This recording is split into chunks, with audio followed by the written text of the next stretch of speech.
میری غربت میں اڑایا میرے فن کا مذاق، تیری دولت میں تیرے عیب چھپا رکھے ہیں، اور یہی دولت الہاکم التکاثر کہ تجھے ہلاک کر دیا ہے اس مال کی کثرت نے، اور جو تو مال ہی میرا مال کرتا رہتا ہے۔ اے بندے، کبھی تو نے سوچا کہ تیرا مال کیا ہے؟ ما اکلتا وافنیتا، تیرا مال فقط وہ ہے جو تو نے کھایا اور اس کو فنا کر دیا۔ ما اکلتا وافنیتا، کھایا اور کھا کے فنا کر دیا۔ اور دوسرا مال وہ ہے والبستا،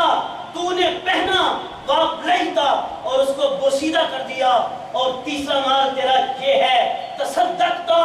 وامتیتا، تو نے صدقہ کیا اور اپنی آگے کی بہتری کے لیے بھیج دیا۔ اور ان تین محلوں کے علاوہ جو کچھ تو نے چھوڑا ہے اس میں تیرا کوئی حصہ نہیں ہے، وہ تو نے لوگوں کے لیے کما کر چھوڑ دیا ہے۔ تیری میت ابھی گھر میں ہوتی ہے، اس مال کے اوپر لڑائیاں، جھگڑے، فساد اور دشمنیاں شروع ہو جاتی ہیں۔ اس مال کی تقسیم پہ اس قدر وہ لگ جاتے ہیں کہ انہیں یہ بھی خبر نہیں ہوتی کہ تیرے کفن اور دفن کا اہتمام کیسے کرنا ہے۔ انہیں تو یہ توفیق نہیں ہوتی کہ اب اگر تو ساری زندگی ان کے لیے مال بناتا رہا، تو نے اپنے آرام کو، اپنے چین کو، اپنی راحت کو، اپنے سکون کو تو نے اگر قربان کیا ہے، برباد کیا ہے ان کے لیے جو آج تیرے لیے اپنے گھر سے چارپائی تک دینے کے لیے تیار نہیں ہے۔ جاؤ مسجد سے چارپائی اٹھا کے لاؤ، کیا وہ تجھے اپنے گھر سے چارپائی نہیں دے سکتے؟ جاندی واری میاں محمد بخش فرماتے ہیں، جاندی واری ڈراونا بنیو ہاتھ نہ کھاندے ڈردے، جاندی واری ڈراونا بنیو ہاتھ نہ کھاندے ڈردے، جنہ نہیں تو پاپ کمائے آج کتھے گئے تیرے کرتے، آج کتھے گئے تیرے کرتے، جن کے لیے تو یہ مال کماتا رہا، بناتا رہا، اب جب تیرا آخری سفر شروع ہوا ہے تو وہ یہ تک مناسب نہیں سمجھتے کہ اپنے گھر کی چارپائی پہ جو تو نے اپنی کمائی سے ان کو بنا کے دی ہے، اس چارپائی پہ تجھے اس آخری مقام تک چھوڑائیں، وہاں کے لیے مسجد کی چارپائی تلاش کرتے ہیں۔ اور پھر جب تو چلا جاتا ہے انہیں یہ توفیق نہیں ہوتی کہ وہ اپنے گھر میں قرآن خوانی کر سکے، پھر وہ کیا کرتے ہیں؟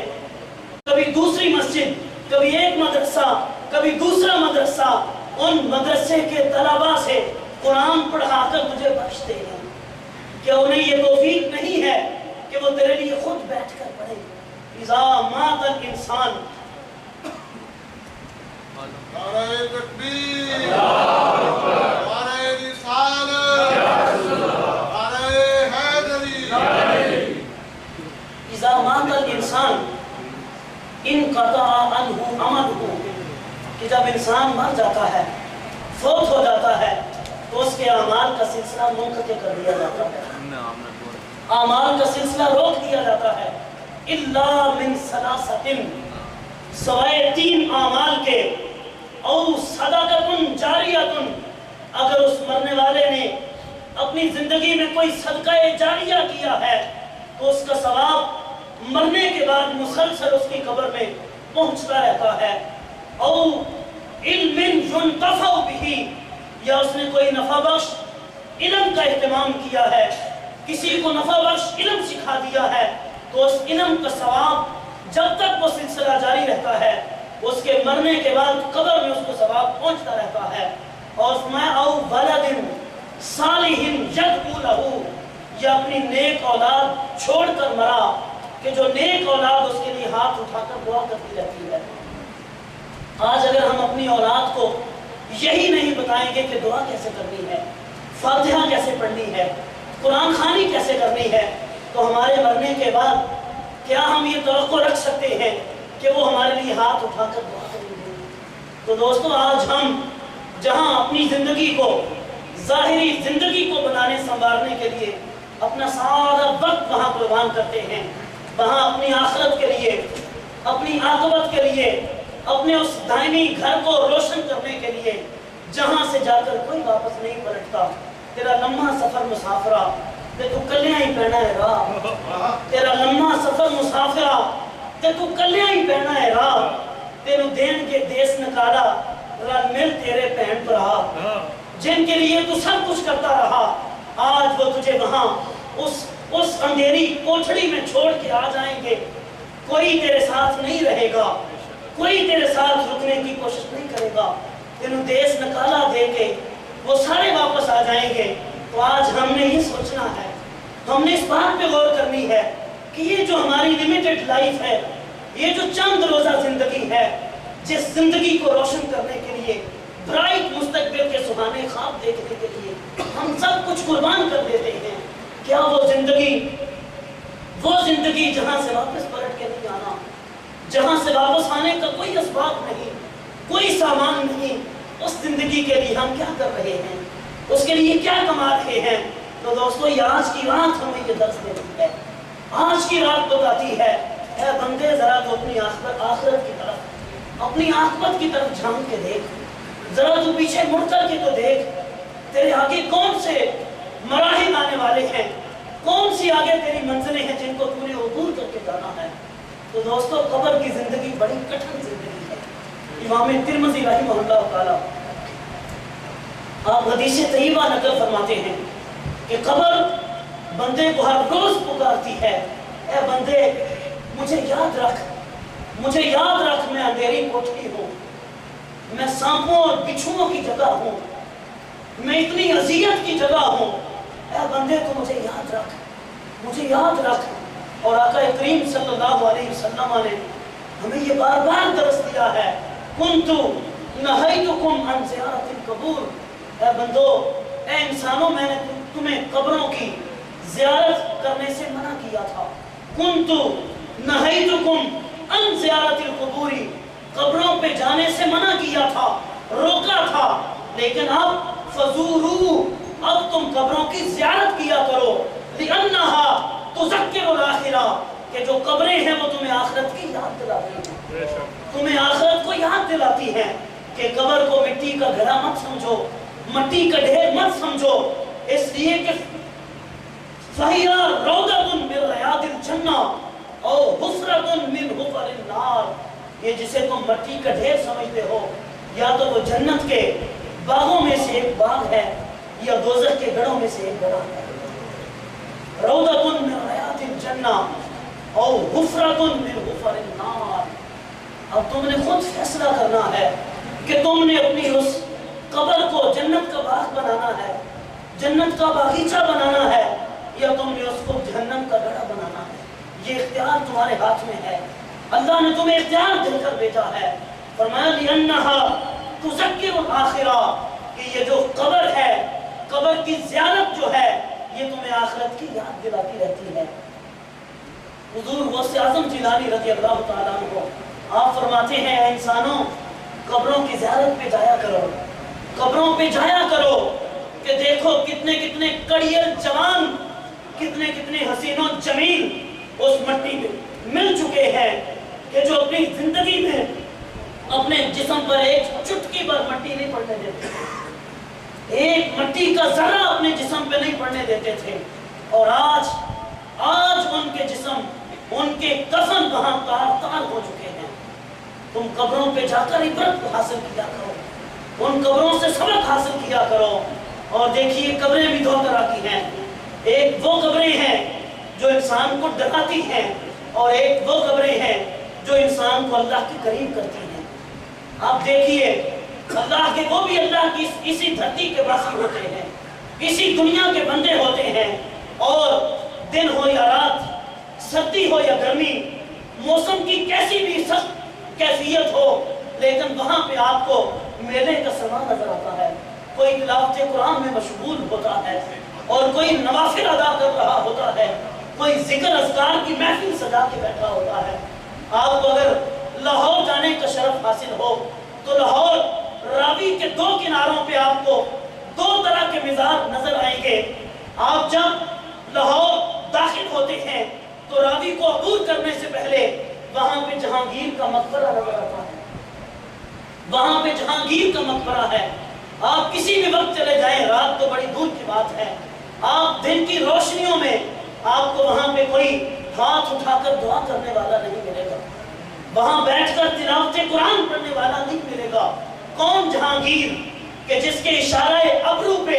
پورے ہندوستان کی تقدیر کے فیصلے ہوا کرتے تھے، جس کے اشارہ ابرو پہ لوگوں کی تقدیریں وابستہ ہوا کرتی تھی، اور آج اس کی قبر پہ نہ کوئی قرآن خوانی کرنے والا ہے، نہ ہاتھ اٹھا کر دعا کرنے والا ہے۔ اسی جہانگیر کی بیٹی زیب النساء، اس نے ایک شاعری کا ایک دیوان لکھا، اور اسی دیوان کا ایک شعر آج اس جہانگیر کی قبر پہ لکھا ہے: بر مزار ماں غریباں، بر مزار ماں غریباں، نئے چراغے نئے گلے، بر مزار ماں غریباں، نئے چراغے نئے گلے، نئے پرے پروانہ سوخت، نئے پرے پروانہ سوخت، نئے صدائے بلبلے، کہ ہم غریبوں کی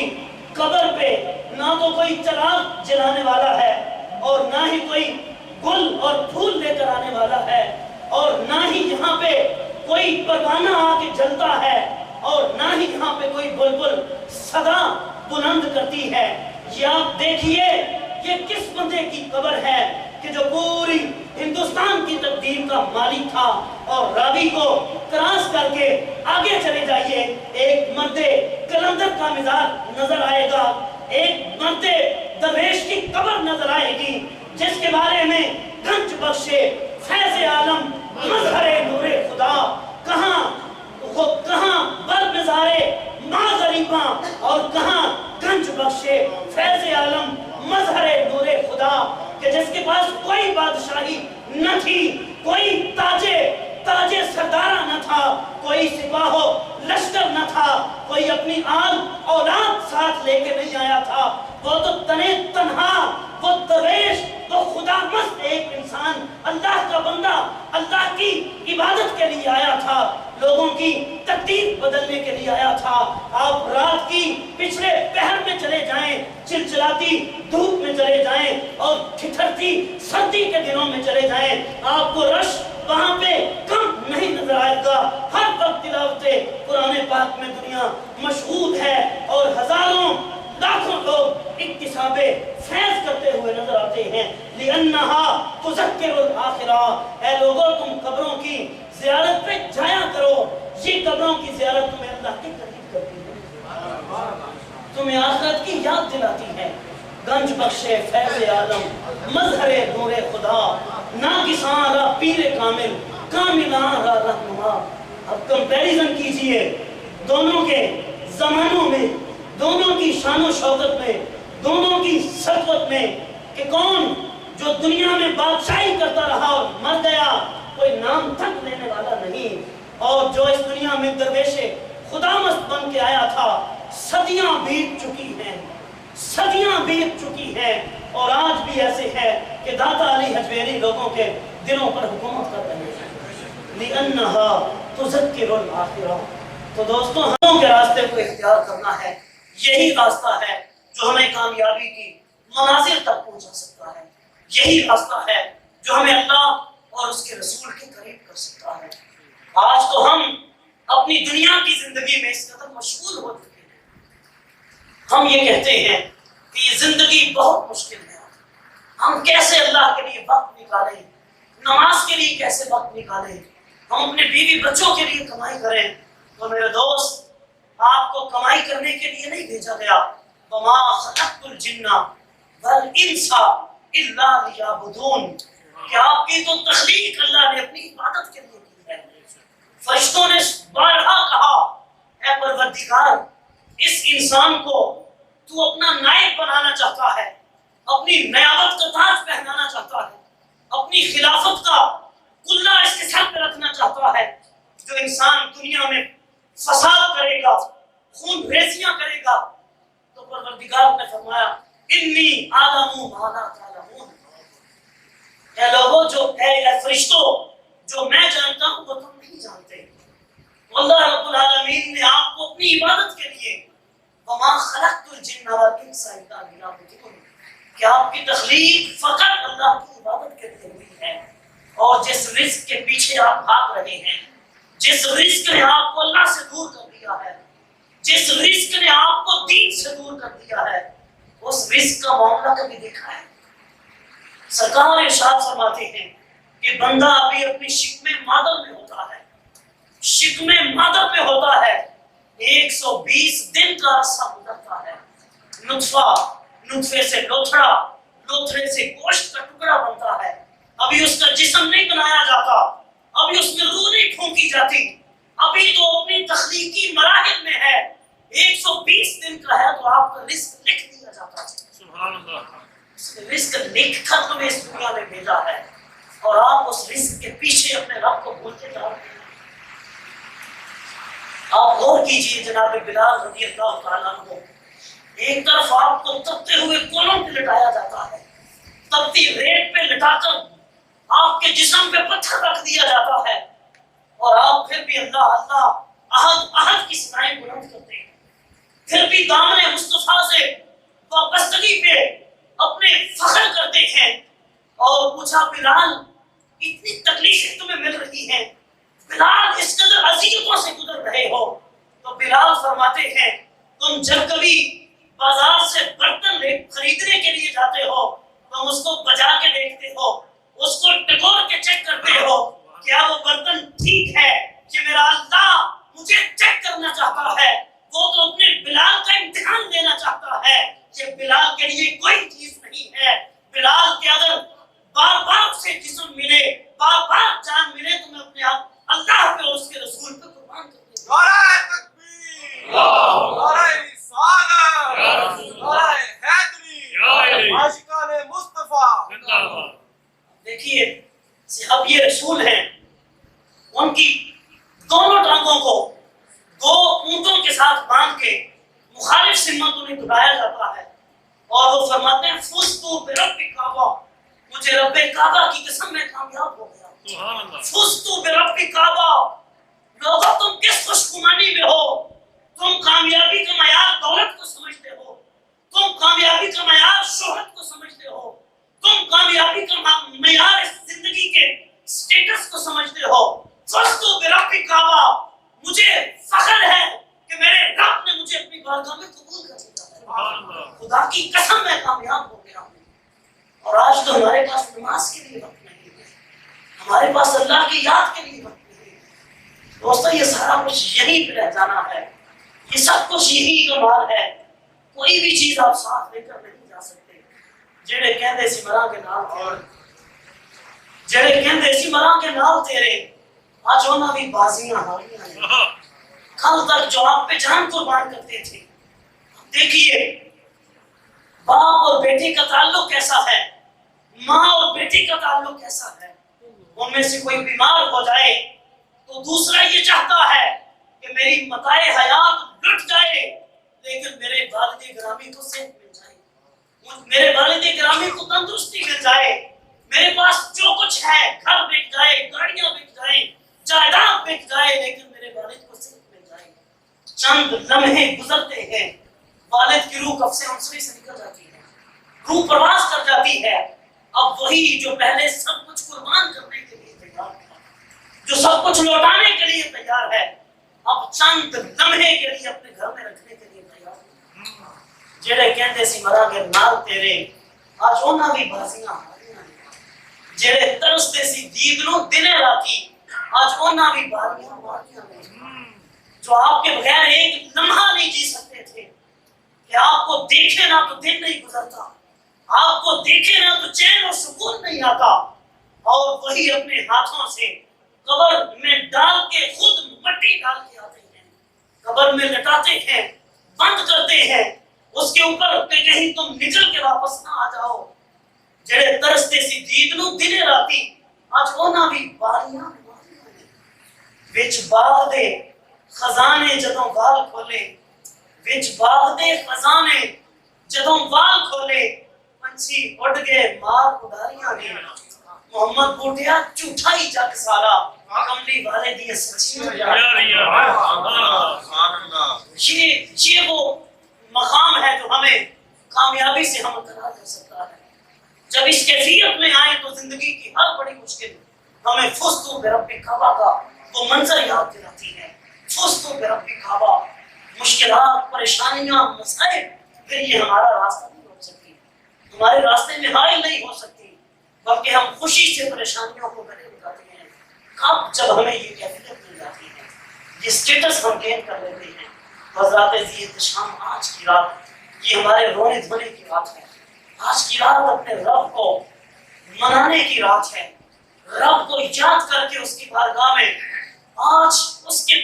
سامنے اپنی ندامت، شرمندگی اور اپنے آپ کو اس کے سامنے گرا کر کے گڑانے کی رات ہے۔ میرے آقا کریم صلی اللہ علیہ وسلم ارشاد فرماتے ہیں، اے بندو یہ یاد رکھنا،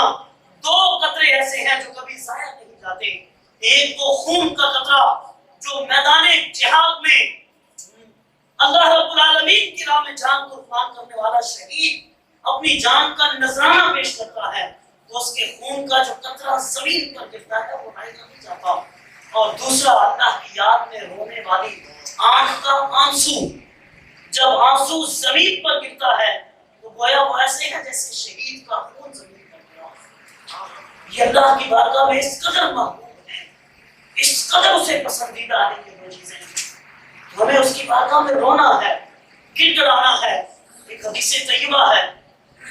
کہ سرکار ارشاد فرماتے ہیں کہ اگر کسی کی آنکھ میں اللہ کے ڈر اور اس کے خوف کی وجہ سے آنسو آ گیا تو کل قیامت کے دن اس کی آنکھ کے وہ بال جو اس آنسو کی وجہ سے بھیگے تھے وہ اللہ سے لڑائی کر کے کھڑے ہو جائیں کہ پروردگار یہ بندہ تیرے خوف کی وجہ سے رویا تھا اور اس کی آنکھوں میں نکلنے والے آنسوؤں سے ہم بھیگے تھے، اور آج یا تو ہمیں اس کی آنکھوں سے نکال یا اس کو جنت کرا کے دینا۔ تو میرے آقا ارشاد فرماتے ہیں وہ آنسو سے بھیگنے والے بال اس بندے کو جنت میں لے کر جائیں گے۔ اس قدر نکمے ہیں کہ ہم آنکھوں سے دو آنسو نہیں بہا سکتے اس رب کے لیے، اس پروردگار کے لیے۔ حضور صلی اللہ علیہ وسلم کے پاس ایک حبشی آیا اور آ کر عرض کرتا ہے، یا رسول اللہ صلی اللہ علیہ وسلم میں نے بہت گناہ کیے، یا رسول اللہ کیا میری بخشش ہو سکتی ہے؟ کیا میری بخشش ہو سکتی ہے؟ تو آپ نے ارشاد فرمایا ہاں تمہاری بخشش ہو سکتی ہے۔ چلا گیا، تھوڑی دیر کے بعد پھر آیا اور عرض کرتا ہے، یا رسول اللہ جو میں نے گناہ کیے ہیں کیا میرے گناہوں سے میرا رب آگاہ ہے؟ کیا میرے اللہ نے میرے گناہوں کو دیکھا ہے؟ تو میرے آقا ارشاد فرماتے ہیں ہاں جو تم نے گناہ کیے ہیں اللہ نے تمہارے ان گناہوں کو دیکھا ہے۔ تو صحابی راوی جو اس حدیث کی وہ روایت کرتے ہیں، اللہ کی قسم جب اس نے سرکار کی زبان سے یہ بات سنی کہ اللہ نے مجھے گناہ کرتے ہوئے دیکھا ہے، اسے اللہ کی بارگاہ سے اتنی حیا آئی، چیخ ماری اور مار کر نہیں اللہ کی راہ میں قربان ہو گیا، اس نے اپنی جان اس کے حوالے کر دی۔ ساتھ ذی احتشام اگر ہم اس بات پہ حیا نہیں کرتے کہ اللہ رب العالمین ہمیں ہمارے کاموں کو، ہماری نیکیوں کو، ہمارے گناہوں کو دیکھ رہا ہے، تو پھر ہم نے کس منہ کے ساتھ اس کی بارگاہ میں جانا ہے؟ اگر وہاں ہم ندامت سے بچنا چاہتے ہیں، شرمندگی سے بچنا چاہتے ہیں، تو دوستو اس دنیا کی زندگی میں ابھی وقت ہے ہمارے پاس، ابھی مہلت ہے اس نے ہمیں، ابھی کچھ بگڑا نہیں ہے، ہم اب بھی اس مالک کو منا سکتے ہیں، اب بھی اس کی بارگاہ میں سر نیاز جھکا کر اس کو راضی کر سکتے ہیں۔ آج لے ان کی پناہ، آج مدد مانگ ان سے، آج لے ان کی پناہ، آج مدد مانگ ان سے، پھر نہ مانیں گے قیامت میں اگر مان گیا، کل قیامت کو اس کا جلال دیکھ کر،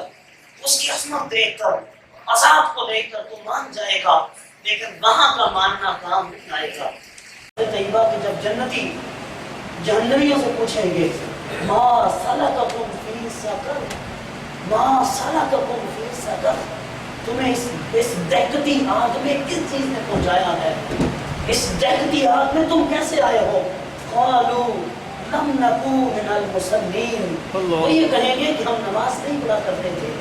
نماز نہ پڑھنے نے ہمیں دوزخ میں پہنچا دیا، اس دہکتی آگ کو پہنچا دیا۔ ولم نکو نطعم المسکین، اور ہم مسکینوں کو کھانا نہیں کھلایا کرتے تھے۔ تو دوستو نماز پڑھنا اور اللہ کی راہ میں خیرات کرتے رہنا یہ اللہ کو بہت پسندیدہ عمل ہے، اور اس کی بارگاہ میں رونا، گر گڑانا یہ اس پروردگار کو اس قدر پسند ہے۔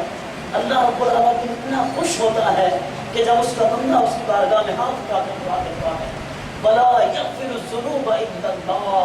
وَلَا يَغْفِرُ الذُّنُوبَ إِلَّا اللَّهُ کہ اللہ کے سوا آج کوئی مجھے بخشنے والا نہیں ہے. تو جب اس کیفیت سے بارگاہ خدا بندی میں جاتے ہیں تو اللہ رب العالمین ہماری بخشش کو قبول فرماتا ہے اور ہمیں دنیا و آخرت کی کامیابی اور کامرانی عطا فرماتا ہے. دعا ہے کہ اللہ رب العالمین آج کی رات کو ہمیں سمجھنے کی اور اس کی قدر و قیمت کو پہچاننے کی ہمت اور توفیق عطا فرمائے.